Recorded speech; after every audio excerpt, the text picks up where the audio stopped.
गद्दार नेताओं के कारण झारखंड हमारे हाथ से निकलने वाला है। झारखंड का ऐसा कोई जिला नहीं है जिसकी डेमोग्राफी नहीं बदली है पिछले 25 सालों में। झारखंड में अवैध मदरसे बन रहे हैं, मज़ारें बन रही हैं, दरगाहें बन रही हैं, पक्के कब्रिस्तान बन रहे हैं। झारखंड में जो आदिवासी बहन बेटियां हैं उनको लब जिहाद में फंसाया गया है। लब जिहाद के साथ साथ वहां लैंड जिहाद चल रहा है। इसका मूल कारण यह है कि हमारे झारखंड के गद्दार नेताओं ने केवल वोट की खातिर, नोट की खातिर, पैसे के खातिर, विदेशी चंदे के लिए पूरी तरीके से झारखंड को बर्बादी के कगार पर पहुंचा दिया है। मैं सभी झारखंड वासियों से निवेदन कर रहा हूं, आप झारखंड को बचा लीजिए, नहीं तो कुछ दिन के बाद आप जहां रहते हैं आपको पलायन करना पड़ेगा। आप अगर सोच रहे हैं आप झारखंड के धनबाद में रहते हैं, आप सुरक्षित हैं, बहुत बड़ी गलतफहमी में है। आप वो गलती मत करिए जो राम जेठमलानी जी ने और आडवाणी जी ने किया पाकिस्तान में। आप वो गलती मत करिए जो गुजराल साहब ने किया था, मनमोहन सिंह जी ने किया था, पृथ्वीराज कपूर ने किया था, रोशन साहब ने किया था, मिल्खा सिंह ने किया था। आप वो गलती मत करिए जो यश चोपड़ा, प्रेम चोपड़ा ने किया था। आप वो गलती मत करिए जो राजेंद्र कुमार, राज कपूर ने किया था। ये जो मैंने नाम लिए हैं ये बड़े संभ्रांत लोग थे, बड़े संपन्न लोग थे। इनके पास अपने बड़े, किसी के पास कराची में घर मकान दुकान था, किसी के पास सिंध में था, और बाद में क्या हुआ, सब कुछ छोड़ के भागना पड़ा। एकाएक जिहाद की आग ऐसी फैली। एक तरफ झारखंड में जिहादी अपनी पकड़ मजबूत कर रहे हैं, दूसरी तरफ क्रिश्चियन मिशनरीज अपनी पकड़ मजबूत कर रही है। घुसपैठ का मूल कारण है घूसखोरी।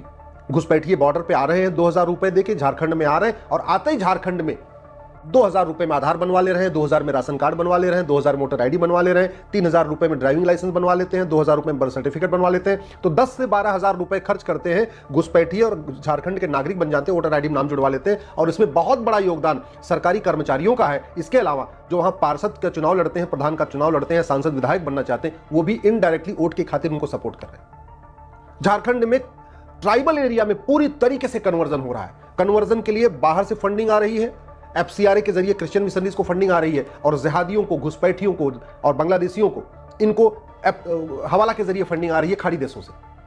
तो जब तक घुसपैठ नहीं रुकेगी तब तक, जब तक घूसखोरी नहीं रुकेगी तब तक घुसपैठ नहीं रुकेगी, और जब तक काला धन हवाला नहीं रुकेगा, विदेशी फंडिंग नहीं रुकेगी, तब तक धर्मांतरण नहीं रुकेगा। जब तक अवैध निर्माण के खिलाफ कठोर कानून नहीं होगा तब तक मज़ारें बनती रहेंगी, दरगाहें बनती रहेंगी, पक्के कब्रिस्तान बनते रहेंगे। और देखते देखते जैसे असम के 9 जिले आपके हाथ से निकल चुके हैं, बंगाल के आपके बॉर्डर के 14 जिले, लगभग 1/3 जिले आपके हाथ से निकल चुके हैं, वैसे ही झारखंड में भी लगभग वही स्थिति पैदा हो जाएगी। झारखंड में वो सब कुछ होगा जो कश्मीर में हुआ था। अगर अभी भी हम नहीं जागे तो, अभी भी अगर हम बटे रहे तो याद रखिए, बटेंगे तो कटेंगे, ये पक्का है।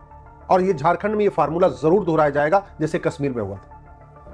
मैं कोई धमकी नहीं दे रहा हूं, आपको विश्वास नहीं है तो एक बात काम करिए, झारखंड के किसी भी लोकसभा क्षेत्र की वर्तमान वोटर लिस्ट यानी 2024 में वोटर लिस्ट बनी है, उस वोटर लिस्ट को 1999 की वोटर लिस्ट से कंपेयर करके देख लीजिए। आप झारखंड के किसी एक विधानसभा क्षेत्र की वर्तमान वोटर लिस्ट और 25 साल पुरानी वोटर लिस्ट को कंपेयर करके देख लीजिए। आप झारखंड के किसी एक गांव की वर्तमान जो प्रधान को इलेक्शन के लिए जो वोटर लिस्ट बनती है, उस वोटर लिस्ट को और 25 साल पुरानी वोटर लिस्ट को कंपेयर कर लीजिए।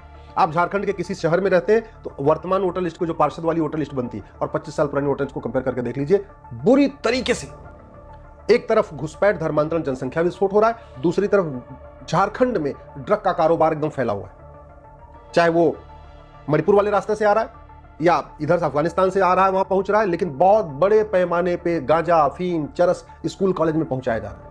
तो जो ड्रग स्मगलिंग के जरिए पैसा आ रहा है, उसी पैसे से घुसपैठियों को बसाने के लिए भी काम आ रहा है, और उस जो ड्रग स्मगलिंग का पैसा है उसे धर्मांतरण कराने वालों को भी पैसा दिया जा रहा है। आज की डेट में झारखंड में धर्मांतरण सबसे बड़ा रोजगार हो चुका है। एक धर्मांतरण कराने वाले मिशनरी और जिहादी महीने में 5-5 लाख रुपए कमा रहे हैं। एक परिवार को कन्वर्ट करने के लिए उनको 1-1 लाख रुपए मिल रहा है। महीने में 5-6 परिवार तो कन्वर्ट करना कोई बहुत बड़ी बात नहीं है भाई।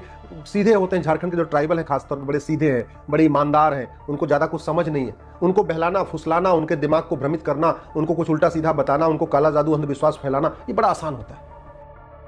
जमाई टोले बनते जा रहे हैं, गांव के गांव वहां पे घुसपैठिए कब्जे करते जा रहे हैं। कुछ दिन पहले तो एक जर्नलिस्ट गई थी, उसके ऊपर हमला भी हो गया था झारखंड में। ये सिचुएशन है। तो झारखंड को बचाने के लिए ये केवल झारखंड वालों की ड्यूटी नहीं है, बल्कि हम सबकी ड्यूटी है। तरीका क्या है? कम से कम अपने फेसबुक पे लिखना शुरू करिए, झारखंड की वर्तमान स्थिति क्या है। अपने फेसबुक पे लिखिए, हम उसको वोट करेंगे जो घुसपैठियों को भगाएगा, जो धर्मांतरण रोकेगा, जो जनसंख्या नियंत्रण कानून बनाएगा। आप वोट उसको करिए जो ड्रग स्मगलिंग को रोकेगा। मैंने पहले कहा था, ये कोई भी समस्या लाइलाज नहीं है, बस कानून बनाना पड़ेगा। आप घुसपैठियों और उनके मददगारों पे एनएसए, यूएपीए, वेजिंग वॉर, देशद्रोह, गैंगस्टर एक्ट लगाना शुरू करिए। आप घुसपैठियों और उनके मददगारों की 100% संपत्ति जब्त करना शुरू करिए, नागरिकता खत्म करना शुरू करिए, आजीवन कारावास फांसी देना शुरू करिए। मैं कह रहा हूं सारे घुसपैठी अपने आप भाग जाएंगे। एनआरसी तो बाद की बात है, आप भागना शुरू कर देंगे। इसलिए वोट उसको करिए जो एक कठोर कानून बनाए। धर्मांतरण रोकना बहुत आसान है। धर्मांतरण हमारी देश की एकता अखंडता के लिए खतरा है। धर्मांतरण राष्ट्रीय हमारी झारखंड की सुरक्षा के लिए खतरा है। जो ये धर्मांतरण है ये पूरी तरीके से राष्ट्रांतरण हो रहा है। तरीका क्या है? जो आदमी धर्मांतरण कराता है, चाहे वो मिशनरी हो चाहे जिहादी हो, और जो उसकी मदद करता है, चाहे पैसे से मदद करता है, जगह देकर उपलब्ध मदद करता है, या लिटरेचर देकर मदद करता है, या उसको गाड़ी उपलब्ध करा के मदद करता है, जो भी घुस धर्मांतरण कराने वाले मिशनरी और जिहादियों की मदद करता है, उसको भी उन्हीं मिशनरी और जिहादियों के साथ ही उनकी भी आजीवन कारावास फांसी देना शुरू करें, उनकी प्रॉपर्टी जब्त करना शुरू करें, उनकी नागरिकता खत्म करना शुरू करें।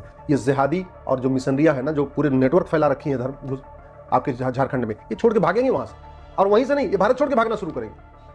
जो ड्रग फैलाई जा रही है, जो ट्राइबल हैं उनको अलग तरीके की ड्रग दी जा रही है, जो सक्षम लोग हैं चाहे हजारीबाग या कोडरमा या जो धनबाद में जो संपन्न लोग रहते हैं, मिडिल क्लास रहते हैं, अपर क्लास रहते हैं, उनके बच्चों को अलग तरीके से ड्रग फैलाई जा रही है। तरीका वही है, कठोर कानून।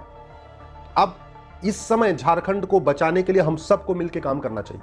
मैं आपसे निवेदन कर रहा हूं, फेसबुक पे अपने लिखना शुरू करिए, व्हाट्सएप पे लिखना शुरू करिए, ट्विटर इंस्टाग्राम पे लिखना शुरू करिए। झारखंड में जो खतरे बन रहे हैं इससे निपटने के लिए खुल के बोलिए। अगर आपके यहाँ जो वोट मांगने आ रहा है उसको सीधे कहिए, अब हम बटेंगे नहीं, जाति भाषा के आधार पर नहीं बटेंगे, अगड़े पिछड़े के आधार पर नहीं बटेंगे। अब तो हम जुड़े हैं झारखंड को बचाने के लिए। झारखंड को बचाने के लिए एक साथ मिलकर आवाज उठाइए, नहीं तो आपके झारखंड खत्म हो जाएगा, आपका झारखंड पूरी तरीके से बदल जाएगा। वहां हिंदू एकदम खत्म हो जाएंगे, और जो वहां बचे हुए हैं इन सबको पलायन करके भागना पड़ेगा। जैसे कश्मीर से पलायन करके भागे, नागालैंड से भागे, मिजोरम से भागे, मणिपुर से भाग रहे हैं, जैसे लद्दाख से भागे, जैसे लक्षद्वीप से भागे, जैसे मालदीव से भागे, जैसे अफगानिस्तान से भागे, जैसे पाकिस्तान से भागे, वही स्थिति आपके झारखंड में भी हो जाएगी अगर हमने घुसपैठ को तत्काल नहीं रोका, धर्मांतरण को तत्काल नहीं रोका, जनसंख्या विस्फोट को नहीं रोका, ड्रग स्मगलिंग को नहीं रोका। तो